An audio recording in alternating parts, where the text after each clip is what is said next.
Hello everyone. सो आज का अपना टॉपिक है डेफिनेट इंटीग्रल। सबसे पहले बात करते हैं इसकी वेटेज की। तो यहाँ से 1 से 2 क्वेश्चन ये रेंज चलती है। 1 क्वेश्चन फिक्स है कि एक तो पूछा ही पूछा जाएगा, बट इस ईयर का ट्रेंड देखें तो फरवरी अटेम्प में, ठीक है, मार्च अटेम्प में यहाँ से 2 क्वेश्चन पूछे जा रहे हैं। ठीक है, एक क्वेश्चन आपके ऑब्जेक्टिव टाइप में आ रहा है और दूसरा इंटीजर टाइप में आ रहा है। तो if your luck is good you will gate 2 question, but एक तो फिक्स है। बेसिकली यहाँ वेटेज चलता है, एक इंडेफिनेट से आता है, एक डेफिनेट से आता है और एक एरिया अंडर द कर्व से आता है। तो इसका वेटेज एक ही है, बट कई बार इंडेफिनेट से ना देके 2 क्वेश्चन डेफिनेट से दे देता है। ठीक है, तो ये था इसका वेटेज। अब जैसा कि आप जानते हो डेफिनेट इंटीग्रल टोटली बेस्ड है प्रॉपर्टीज पे, तो इसमें से जो क्वेश्चन आता है वो भी प्रॉपर्टीज बेस्ड ही आता है, ज्यादा कैलकुलेशन नहीं आता।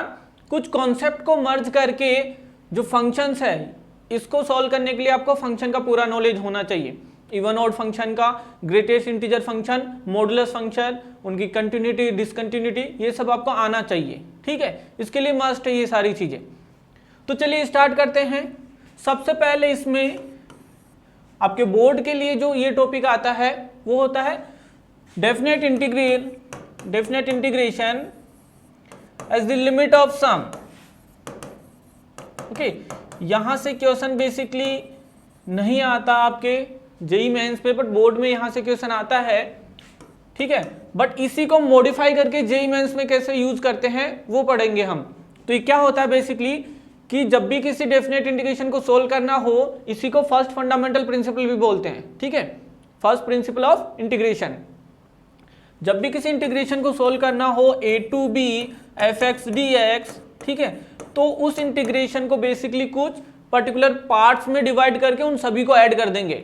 जैसा कि जानते हैं डेफिनेट इंटीग्रेशन एरिया देता है, तो कंप्लीट एरिया फाइंड करने के लिए उसको छोटे छोटे पार्ट्स में डिवाइड कर देंगे, उन सभी को ऐड कर देंगे तो कंप्लीट एरिया मिल जाएगा। वही ये चीज है a to b fx dx find करने के लिए we can go like that limit n is tending to infinity h, और यहां पे चलता है function f of a plus, जैसे f of a then f of a plus h, यहां पे ये टर्म चलती है the last a plus n minus 1 h तक। ठीक है, और यहीं पे जो रिलेशन होता है n और h में वो क्या होता है nh will be equal to b minus a। इसको बोलते हैं, इसकी हेल्प से जो भी अपने जनरल फॉर्मूलाज हैं, x raise to power n का इंटीग्रेशन क्या होता है, साइन x का, कोस x का, सारे यहीं से डेराइव होते हैं, इसी की हेल्प से होते हैं। ठीक है, तो याद रखना ये फॉर्मूला। अब यहाँ पे बेसिकली इसको कन्वर्ट कैसे कर सकते हैं हम, जिसका यूज करने जा रहे हैं हम। तो देखिए क्या इसको ऐसे लिख सकते हैं a to b fx dx that we have limit n is tending to infinity, इसको समीशन की फॉर्म में लिख दें। ठीक है, h f of a plus R H, जहां पे r चल रहा है 0 टू n माइनस 1, ऐसे भी तो लिख सकते हैं इसको। अगर मैं यहां पे कन्वर्ट कर दूं let a equal to 0 and b equal to 1 के लिए, ठीक है, तो सबसे पहले nh क्या होगा b minus a that is the 1, means we can say h will be equal to 1 by n। ठीक है, तो ये गिवन इंटीग्रेशन कैसे चेंज हो जाएगा, a to b fx dx that will be equal to limit n is tending to infinity। Okay, यहाँ पे देखिए summation of r equal to, देखिए r equal to 0 to n minus 1 जाइए या 1 to n जाइए, you will get same answer. तो मैं इसे 1 टू n ले रहा हूँ, h को लिख सकते हैं 1 बाई n, और यहाँ पे मिला f ऑफ a तो हो गया 0 और rh, और h को 1 बाई n तो r बाई n। ये वो फॉर्म है जिसका यूज करेंगे जब भी अपन को लिमिट फाइंड करनी है इंटीग्रेशन की हेल्प से। Okay, if we have to find any given particular limit using the integration will go like that. Means यहाँ क्या है, जो भी गिवन एक्सप्रेशन है उसकी जनरल टर्म लिखेंगे, ठीक है, और उस जनरल टर्म में r बाई n की फॉर्म बनाएंगे। देखिए अगर कंपेयर करूं तो मैं बता सकता हूं जो r बाई n बनेगा उसको रिप्लेस करिए x से, r बाई n को x से रिप्लेस करिए, ठीक है, और 1 बाई n और ये सिग्मा मिलके इंटीग्रेशन बन जाएगा टोटल। अब इसकी लिमिट्स कैसे लिखेंगे, हर बार ये जरूरी नहीं है कि लिमिट 1 to n तक चलेगी, 1 to n तक चलेगी तो फिक्स है, ये बन जाएगा 0 to 1, ये लिमिट चेंज होगी यहां पे 0 to 1, ठीक है। अगर ये वाली कंडीशन लिए तो लिमिट ये चलेगी, तो अगर r equal to 1 to n तक जा रहे हैं तो लिमिट होगी 0 to 1, और इस फंक्शन को इंटीग्रेट करके ये लिमिट फाइंड कर सकते हैं। बट ये लिमिट अगर चेंज हो जाती है, लेट्स सपोज 1 to 2n जा रही है, 1 to 4n जा रही है, तो ये a और b कैसे फाइंड करेंगे, ठीक है। तो मैं बता देता हूं, जब भी आपको a फाइंड करना हो तो वो a होगा limit n is tending to infinity lower limit of this summation, okay, and divided by n, lower limit of this summation divided by n, और अपर लिमिट क्या होगी, वो होगी limit n is tending to infinity upper limit of this summation divided by n। यहां से आपको हमेशा a और b मिलेगा। ये है lower limit of sigma, lower limit of this summation sigma, और ये है upper limit of this summation, ठीक है। तो जब भी कि ये इंटीग्रेशन करना कहां से कहां तक है, तो इसी से जाएंगे। तो यहां पे देखिए 1/n तो बन गया 1/infinity 0 और n/n 1। अगर ये लिमिट चल रही है 2n तक तो ये बनेगा 2n/n, तो इंटीग्रेशन जाएगा 2 तक, 4n तक तो ये जाएगा इंटीग्रेशन 4 तक, ठीक है। तो यहां से लिमिट, और यहां से जो r/n बनेगा उसको x में कन्वर्ट कर देंगे तो फंक्शन मिल जाएगा, लिमिट मिल गई, we can go for integration.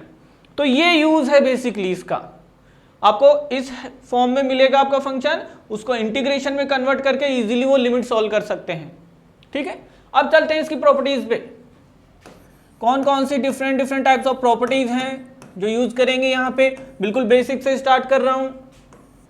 अगर a to b fx dx है तो इसमें वेरिएबल चेंज कर सकते हैं अपन, इसको a to b ft dt भी लिख सकते हैं, ठीक है। अगर मेरे को लिमिट चेंज करनी हो a to b fx dx, अगर लिमिट चेंज कर देते हो b to a तो ये बन जाएगा नेगेटिव बाहर, ठीक है। a to b fx dx b to a लिखना चाहते हो तो it will be negative of this one, ठीक है। आगे अगर ये इंपॉर्टेंट प्रॉपर्टी है, a to b fx dx अगर कहीं लिखा हुआ हो तो इस लिमिट को ब्रेक भी कर सकते हैं और इसको लिख सकते हैं a to c fx dx plus c to b fx dx, ठीक है। और ये प्रॉपर्टी इंपॉर्टेंट है, कई बार यूज करेंगे और इससे रिलेटेड क्वेश्चन आ रहा है आपके बोर्ड में, नॉट द बोर्ड, जेई में, ठीक है। तो ध्यान रखिए ये लिमिट, अच्छा ये लिमिट ब्रेक करेंगे कब, कैसे पता चलेगा सर कि इस गिवन पर्टिकुलर इंटीग्रेशन में लिमिट ब्रेक करनी है। जब भी इस given interval a to b में कोई ऐसा पॉइंट मिल रहा है जिसपे गिवन फंक्शन डिसकंटिन्यूअस है या नॉन डिफरेंशिएबल है, डिसकंटिन्यूअस है या नॉन डिफरेंशिएबल है, उस पर्टिकुलर पॉइंट पे लिमिट को ब्रेक करना है। अगर एक से ज्यादा पॉइंट मिल रहे हैं तो उन सब पे ब्रेक करना है। और मैं आपको बता दूं, जब मॉडुलस फंक्शन और ग्रेटेस्ट इंटीजर फंक्शन, जब ये दोनों फंक्शन आएंगे तो 100% लिमिट ब्रेक करनी ही करनी पड़ेगी, क्योंकि ये सभी इंटीजर्स पे क्या होता है, डिसकंटिन्यूअस होता है। तो जितने भी इंटीजर्स होंगे सभी पे ये लिमिट ब्रेक करेगा, और ये x = 0 वाले पार्ट पे नॉन डिफरेंशिएबल होता है। तो नॉन डिफरेंशिएबल और डिसकंटिन्यूअस वाले पॉइंट मिलते हैं तो उन पे लिमिट हमेशा ब्रेक करनी है, याद रखना। और ये दो फंक्शन याद रखना, ये जरूरी नहीं यहाँ x या इस x की जगह कोई फंक्शन भी आ सकता है, ठीक है। आगे चलते हैं। अगर कहीं ये फॉर्म मिल रही है a to b fx dx, we can write like that also a to b f of a plus b minus x dx। इसका भी कई बार में यूज करते हैं। इसी की एक और फॉर्म है, अगर 0 to a fx चल रहा हो, ठीक है, तो इसको लिख सकते हैं 0 to a f of a minus x dx also, ठीक है। यही है, a plus b minus x करोगे तो 0 plus a ही होगा तो a minus x, याद रखना। आगे चलते हैं 0 to 2a वाली properties. 0 to 2a fx dx, that we can write 0 to a fx dx plus 0 to a f of 2a minus x d x. ठीक है, ये लिख सकते हैं। अब यहीं पे दो केस चलते हैं। फर्स्ट, अगर f of 2a minus x that will be equal to f of minus x, और b केस यहां पे चलता है f of 2a minus x that will be equal to fx itself and that should be equal to minus fx, minus of fx, और एक आ रहा है fx। तो जब माइनस fx वाले केस में है तो ये जो पर्टिकुलर इंटीग्रेशन है वो बनेगा इक्वल टू 0। ठीक है, if f of 2a minus x will be minus fx तो ये 0 बन जाएगा, और f of 2a minus x will be equal to fx तो ये ट्वाइस हो जाएगा। तो यहां इंटीग्रेशन बनेगा twice of 0 to a fx dx। याद रखना दोनों केस। ठीक है, 0 to 2a वाली जब प्रॉपर्टी है तो चेक करेंगे 2a माइनस एक्स क्या बन रहा है, fx के इक्वल बन रहा है, तो लिमिट को हाफ करके टोटल इंटीग्रेशन को ट्वाइस कर देंगे, और माइनस fx के इक्वल तो 0 कर देंगे। ठीक है, फिर यहां पे नेक्स्ट प्रॉपर्टी आती है इवन और ऑड फंक्शन से related, even and odd function से related. If we have minus a to a fx dx, ठीक है, तो यहां पे दो कंडीशन चलती है, that will be equal to 0 if your function is odd function, means f of minus x equal to minus fx if your function is odd function, and that will be twice of 0 to a fx dx, that will be if your function is even function, f of minus x equal to fx itself if your function is even। ये भी याद रखना। ठीक है, even function होगा तो twice बन जाएगा 0 to a में, और 0 बनेगा जब ऑड फंक्शन हो। तो ऑड इवन वाली प्रॉपर्टी कब अप्लाई करनी है, जब लिमिट माइनस a से प्लस a में जा रही है, -1 to 1, -π/2 to +π/2। ठीक है, याद रखना। यहीं पे मैं आपको एक रिजल्ट बता देता हूं, ये भी कई बार यूज होते हैं।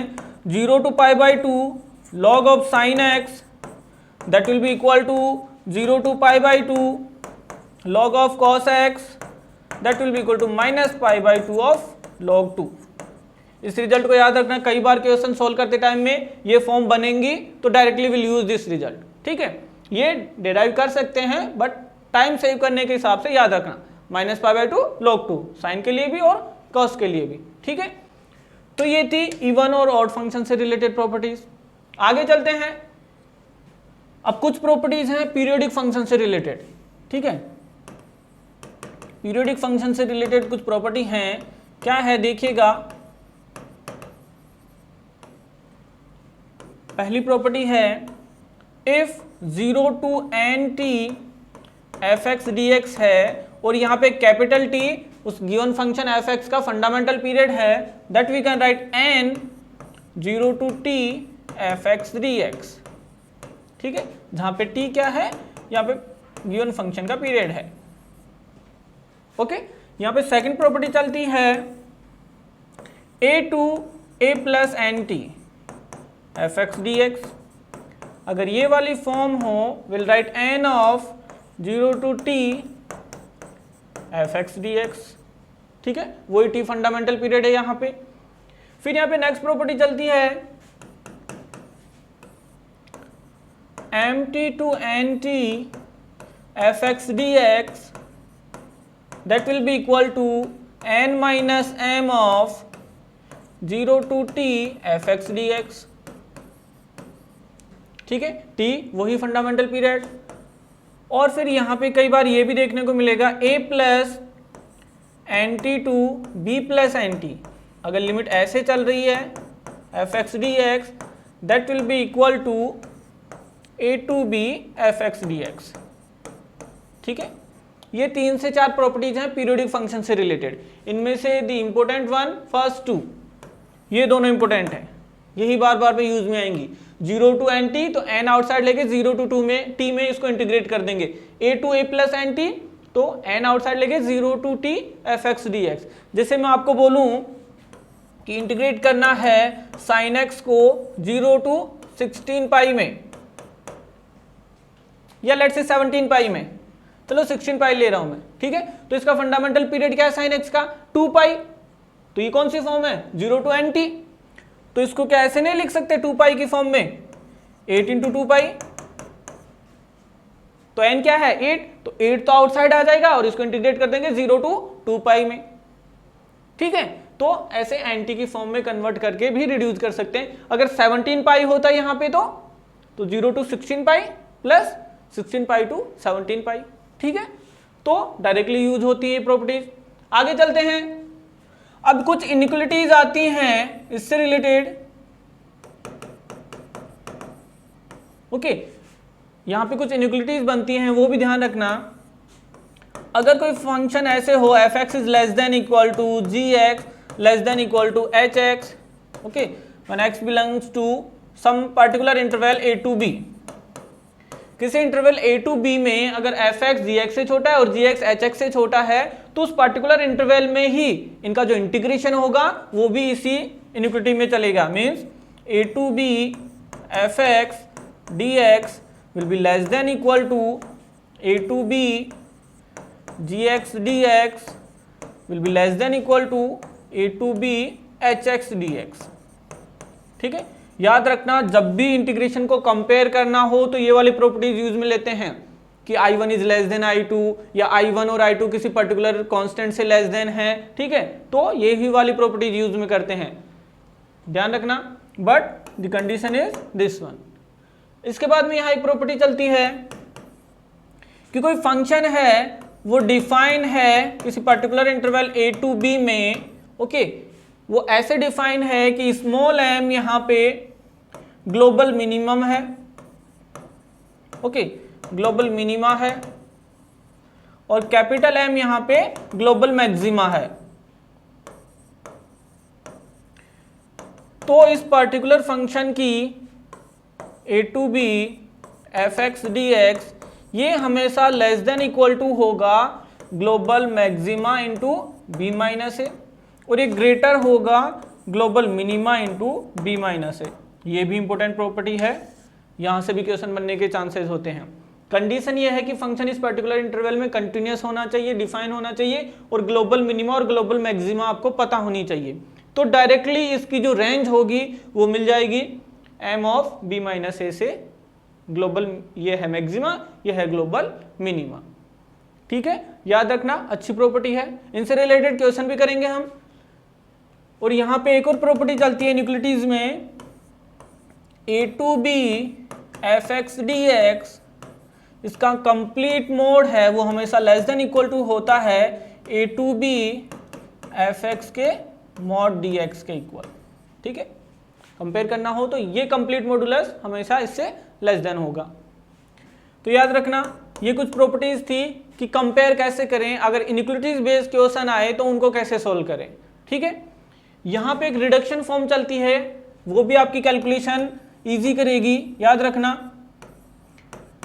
रिडक्शन फॉर्म है एक अपने पास में, जब भी 0 से π/2 sin power nx into cos power mx dx, ये फॉर्म अगर कहीं पे मिल रही है आपको, ठीक है, sin power nx and cos power mx, तो इसको डायरेक्टली कैसे लिखेंगे? देखो 0 से π/2 वाली कंडीशन में ये ओनली, तो यहाँ पे इसका आंसर चल रहा है n-1 इंटू n-3, ऐसे या तो 1 मिलेगा या 2 मिलेगा लास्ट में।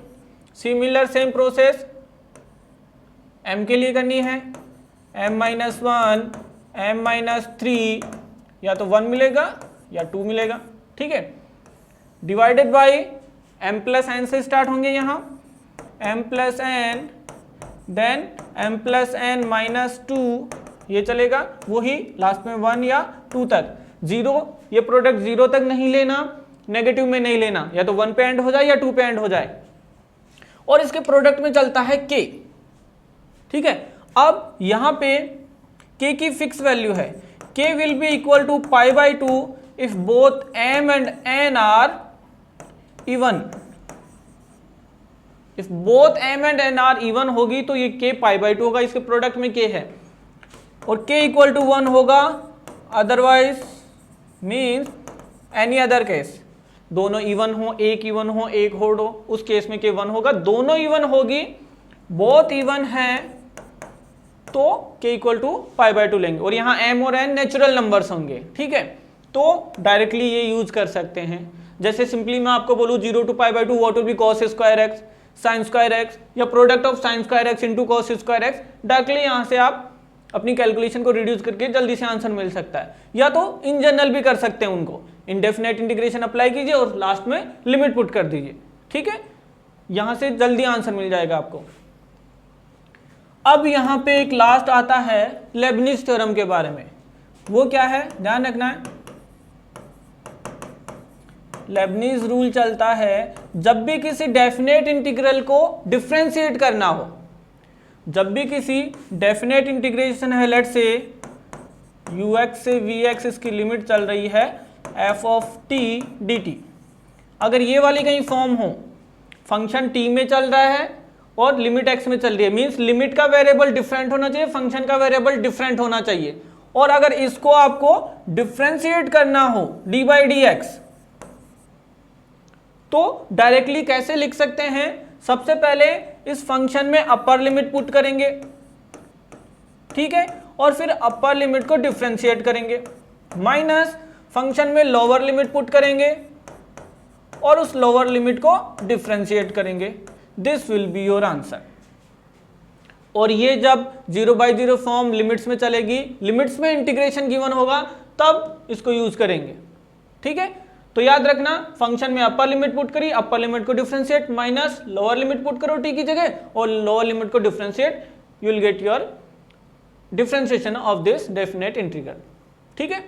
ये सब था डेफिनेट इंटीग्रेशन और उसकी कुछ प्रॉपर्टीज के बारे में, ठीक है। सब कुछ रिवाइज करिए, नेक्स्ट लेक्चर में मिलते हैं इससे रिलेटेड PYQ लेके, ओके। हेलो बच्चों, जो 11th से 12th मूविंग स्टूडेंट्स हैं और जो इस साल IIT JEE एडवांस क्रैक करना चाहते हैं बच्चों, उनके लिए बहुत ही बेहतरीन बैच स्टार्ट होने वाला है अनअकैडमी पे, इवॉल्व बैच, जो कि 7 अप्रैल से स्टार्ट हो रहा है। यानी कि JEE 2022 में जिनको अपना एग्ज़ाम देना है उनके लिए बैच है, ठीक है बच्चों। और इस बैच में पढ़ाने वाली जो टीम है वो कोटा की टॉप फैकल्टीज़ की टीम है, ठीक है ना। सभी टीचर्स कोटा की टॉप फैकल्टी हैं और इस साल यानी कि इस करंट ईयर में इस टीम ने बेस्ट रिजल्ट दिए हैं और ये अनअकैडमी की नंबर 1 टीम है बच्चों। तो मैं आपको यही कहूँगा कि ये बैच आपके लिए बहुत ही बेनिफिशियल है और जब भी आप इसको सब्सक्राइब करोगे तो NKC सर लाइव करके कोड डालना मत भूलिएगा, उससे आपको 10% का डिस्काउंट मिलेगा, ठीक है बच्चों। जल्दी से जल्दी इस बैच को ज्वाइन कर लीजिए, ये आपके लिए बहुत ही बेनिफिशियल प्रूव होगा।